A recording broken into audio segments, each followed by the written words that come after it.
Bonsoir, Oui, Louis-Marie Jacquelin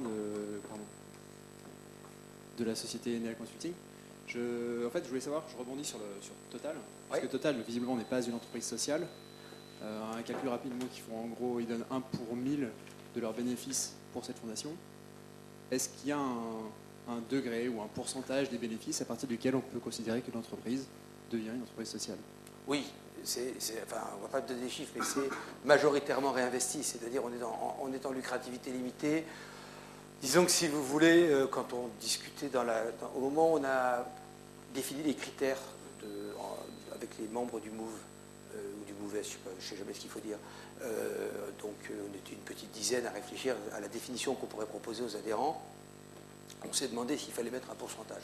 On a laissé la notion de lucrativité limitée parce qu'on sait bien que le capital risque philanthropique uniquement ne suffira pas à financer les entreprises sociales. Donc il faut qu'à un moment ou à un autre, celui qui décide d'investir puisse au minimum récupérer son argent, voire percevoir une rémunération, mais une rémunération qui est limitée, fixée et encadrée. Là où, dans une entreprise privée traditionnelle, si vous achetez une action, vous espérez qu'elle va être multipliée par 10, vous espérez qu'elle va être multipliée par 20 et qu'elle va vous rapporter le maximum. On est dans une autre logique, donc on s'était dit, est-ce qu'on met 3%, vous voyez, comme une obligation, on peut dire que...